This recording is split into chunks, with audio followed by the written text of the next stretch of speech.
Election commission कह रहा है हम डेटा नहीं दिखाएंगे, अब मोदी जी कह रहे हैं कि हम डिग्री नहीं दिखाएंगे। तो इसका मतलब कहीं ना कहीं दाल नहीं पूरे दाल ही काट दिए। और इलेक्शन कमीशन का जो रवैया है ना, वो एकदम बीजेपी का ऑफिस बन गया है। और बीजेपी का जो ऑफिस है दफ्तर और सरकार का दफ्तर, वो इलेक्शन कमीशन का दफ्तर बन गया है। इसके पहले भी राहुल जी ने ये कहा था ना कि भाई हमें डिजिटल डेटा दीजिए, सीसीटीवी फुटेज दीजिए, फॉर्म 17 अपलोड कीजिए। सीसीटीवी फुटेज से निशा का हनन कैसे होता है? तो चित भी मेरी और पट भी मेरी कि ये जो पूरी सरकार बेईमानी पे टिकी हुई है, ये तानाशाही है, ये राजशाही है, राजतंत्र है। आपको आंदोलन से डर क्यों लगता है? इनको जनता के बीच ले जाके एक्सपोज करना है कि देखो ये फ्रॉड सब है, जिम्मेदारी सब है, ये वोट चोर है, आपका वोट चोरी करके ही जीएसटी ले आए, नोटबंदी कर दिए। तो इनको लगता है जो मर्जी कर लेंगे, हमको लोगों से वोट ही नहीं लेना, चोरी करके सरकार बनानी। तो इलेक्शन कमीशन लोगों को भड़का रहा है, राहुल गांधी नहीं। कैसा हो सकता है कि हर चुनाव दर चुनाव हम लोग जाते हैं और फील्ड में भीड़ नहीं होती, भाजपा की इतनी रैलियां होती वहाँ भीड़ नहीं होती, और उसके बाद जब रिजल्ट आता है तो पता लगा 1.5 लाख से जीत गया। तो क्या जादू है उसमें क्या? तो सर कैसे देखते हैं आप? पहले तो राहुल गांधी ने जो जिम्मेदारी दी है जनजीत को वो, और उसके बाद नेशनल मीडिया जैसे इसे परोस रही है कि वो दंगा भड़काने की कोशिश कर रहे हैं, जैसे नेपाल में जो कुछ हुआ वो भारत में करवाना चाहते हैं, इसे कैसे देखते हैं? जो नेशनल मीडिया जिसको आप कह रहे हैं वो तो सब यहाँ पे है, वो तो मदारी मीडिया है। अच्छा। वो दिहाड़ी मीडिया है। उसको तो सरकार से विज्ञापन लेना है, पैसा लेना है तो भौंकेगा, चिल्लाएगा, जो मर्जी है तोड़ मरोड़ के पेश करेगा। क्या राहुल जी ने कहा है कि सड़क को उतर के विद्रोह कर दो? नहीं कहा ना। अगर वोट चोरी हो रही है, वोट चोरी का मतलब सिर्फ वोट चोरी नहीं है, वो सब तमाम संवैधानिक अधिकारों की चोरी है। कि वो समझिए आपकी शिक्षा की चोरी है, नौकरी की चोरी है, सब चोरी है।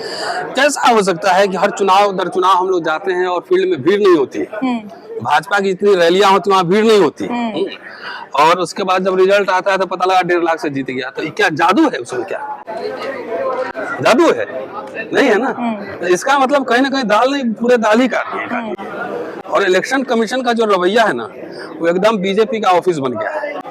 और बीजेपी का जो ऑफिस है दफ्तर और सरकार का दफ्तर, वो इलेक्शन कमीशन का दफ्तर बन गया है। अगर 4 सवाल मान लो पूछे गए सीआईडी से, और सवाल मैं पढ़कर सुनाई देता हूँ, आज टाइम कम था इसलिए मैंने बोला नहीं। अच्छा। कि वो डेस्टिनेशन आईपी दीजिए जिससे फॉर्म भरे गए। दूसरा, हमें उन डिवाइस डेस्टिनेशन कोड्स दीजिए जिनसे ये आवेदन दाखिल किए गए। तीसरा और सबसे महत्वपूर्ण, ओटीपी कोड दीजिए क्योंकि आवेदन दाखिल करने के लिए ओटीपी लेना पड़ता है। सिंपल सवाल है। और इस डिजिटल युग में आप कहेंगे कि हम नहीं देंगे, क्योंकि सब टिप्स पे अवेलेबल है। इसके पहले भी राहुल जी ने ये कहा था ना कि भाई हमें डिजिटल डेटा दीजिए, सीसीटीवी फुटेज दीजिए, फॉर्म 17 अपलोड कीजिए। तो सीसीटीवी फुटेज से निशा का हनन कैसे होता है? तो फिर लगाते क्यों है? उपराष्ट्रपति का चुनाव हुआ, उसमें लगा था कि नहीं लगा? तो चित भी मेरी और पट भी मेरी कि ये जो पूरी सरकार बेईमानी पे टिकी हुई है। और इसलिए मुझे लगता है कि अमेरिका को ही बात पता है, इसलिए मोदी इतना डांटा है अभी सिंदूर वाले मामले पे। मोदी साहब का कोई एग्रेसिव जवाब आपने सुना है? तो ऐसे डांट रहे थे, hey guys just sit down, मैं तुम्हारी कॉम्प्रोमाइज करवा रहा हूँ, ऐसे डांट रहा था। चुपचाप ये महा सर्वशक्तिमान बलशाली प्रधानमंत्री से मुंह से आवाज नहीं निकल रही थी। और वही इंदिरा गांधी अमेरिका को ठेंगा दिखा के पाकिस्तान बांट दी और बांग्लादेश बना दी। ये कौन सा सर्वशक्तिमान है? इनको एक आदमी को बचाना है, वो है अडानी। अडानी को बचाने के लिए सारी लीलाएं हो रही है, और इस लीला में इलेक्शन कमीशन भी शामिल है। मैं ये कह रहा हूँ, जिस मोबाइल नंबर की बात हो रही है वो मोबाइल नंबर कौन सा है, किस कंपनी का है, सिम कौन सी कंपनी का लगा है, ये भी लाइए, उसकी भी जांच होगी। क्योंकि वो कर्नाटक के सिम नहीं थे, बाहर के थे। और मान लो कि एक ही कंपनी का अगर सिम मिल जाता है सब में, एक ही कंपनी का, और सब पता ही है कि मोबाइल सिम कौन बना रहा है, कौन चला रहा है, तो उससे कनेक्शन पता लग जाएगा ना। मेरी बात समझे कि नहीं? जब मोबाइल एक ही कंपनी का, सिम एक ही कंपनी का, उसकी जब जांच होगी तो सारी साठगांठ जो है, जो पूंजीपति से और सरकार की और इलेक्शन कमीशन की साठगांठ है, वो तो स्पष्ट रूप से पता लग जाएगी। और इसमें डरने की क्या बात? अगर ये कहा जा रहा है युवाओं को, मैं भी कह रहा हूँ कि आप भाई, छात्र आंदोलन हुए कि नहीं जी? इस देश में हुए ना, 60s के दशक, दुनिया भर में हुए। यहाँ भी जयप्रकाश किसी से निकले थे। इमरजेंसी में तो पता नहीं क्या बन के घूम रहे थे साहब अपने, चश्मा वश्मा लगा के देखा मैंने फोटो, कुछ बना भी दिया हुआ कोई। लेकिन यहाँ आंदोलन करना संवैधानिक अधिकार है या नहीं, पहले ये बताएं। ये तानाशाही है, ये राजशाही है, राजतंत्र है, बनाना रिपब्लिक है, सैनिक शासन है, क्या है? आप जो हर जगह बैरिकेडिंग कर देते हैं, यूनिवर्सिटी कॉलेज तमाम इंस्टीट्यूशन में बैरिकेडिंग कर रहे हैं, क्या यूनिवर्सिटी बैरिकेडिंग का जगह है? क्यों आपको आंदोलन से डर क्यों लगता है? आप इतने इतने पॉपुलर लीडर हैं, इतने ज्यादा आपको लोग पसंद कर रहे हैं। 24 करोड़ कितना 22 करोड़ वोट आए थे, कह रहे हैं कि 140 करोड़ के सम्राट, 140 करोड़ में कितने वोट आए थे? और उसमें से भी कितना हेराफेरी हुआ महाराष्ट्र में, सबको पता ही है।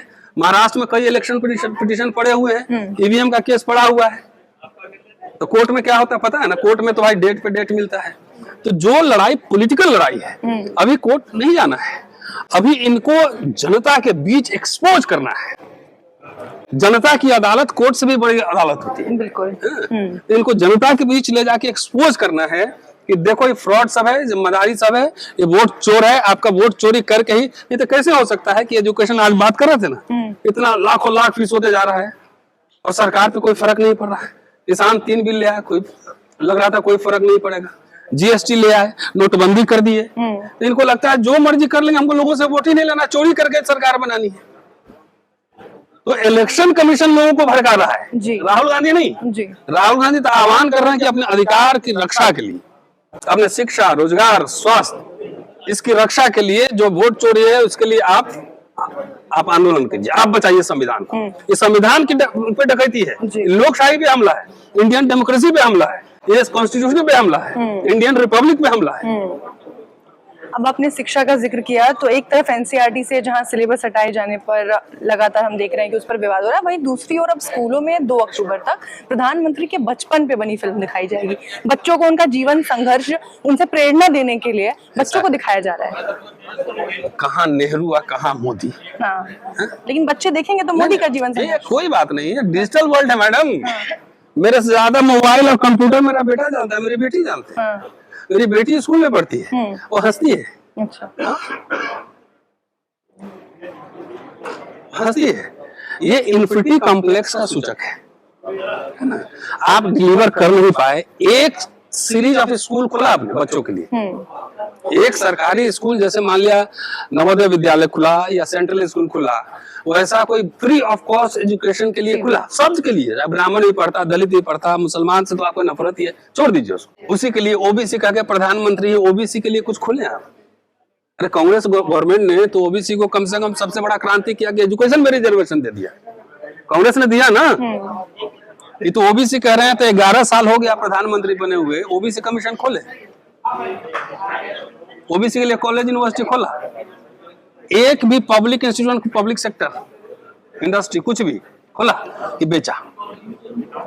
तो नेहरू से आप क्या कल्पना कर रहे हैं? जिस समय पाकिस्तान वहां पे सेना पे खर्चा कर रहा था, नेहरू यहाँ पे engineering college, medical college, university पे खर्च कर रहे थे। तभी ना वो 70 साल का कमाई है जो बेचा जा रहा है। ये आरएसएस बीजेपी का कमाई थोड़ी है जिसको बीजेपी और मोदी बेच रहे हैं। ये तो वही इंदिरा गांधी, नेहरू, राजीव गांधी जो बनाया था पब्लिक सेक्टर यूनिट, उसी को बेच रहे हैं।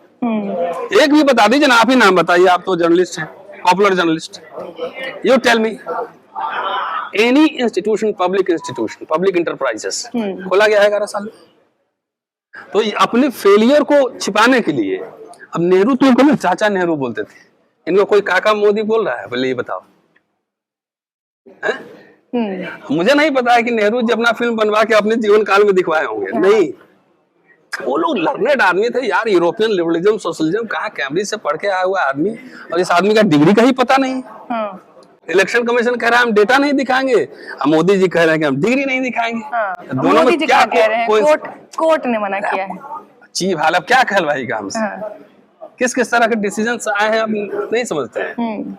तो मोदी जी आप, अच्छा कोर्ट से पहले तो आप दिखा देते ना। अच्छा, दिखाया तो था कहाँ? अमित शाह ने, अरुण जेटली जी ने, वो सब फर्जी था। अच्छा, दिखाइए। और यूनिवर्सिटी में कोई आपका दोस्त नहीं है, आप फिरोडीमल कॉलेज में पढ़िए ना जी। तो आप 20 साल बाद भी जाएंगे तो आपके 4 दोस्त मिल जाएंगे। एलुमनी मीट होता है ना जी, होता है जी। कोई बैचमेट होगा, कोई टीचर होगा, कोई प्रिंसिपल होगा, दोस्त होंगे, दुश्मन होंगे, बिल्कुल कोई तो होगा। इनका एलुमनाई में दिल्ली यूनिवर्सिटी में नाम था, जाके पूछिए तो जरा से। ये सब पूरा फर्जीवाड़ा है, इसलिए युवाओं जाओ, अपने शिक्षा रोजगार के लिए जरूरत पड़े तो सड़क पे भी आओ, और वोट चोरों के खिलाफ तो संघर्ष जरूरी करना है। शुक्रिया। नेशनल दस्तक की आपसे गुजारिश है कि अगर इसको बचाना चाहते हैं तो नेशनल दस्तक को सब्सक्राइब करने के लिए रेड कलर के सब्सक्राइब बटन को दबाएं, फिर बेल आइकन की घंटी दबाएं। नेशनल दस्तक को बचाने के लिए बहुत जरूरी है कि हर खबर को शेयर करें, लाइक करें, कमेंट जरूर करें।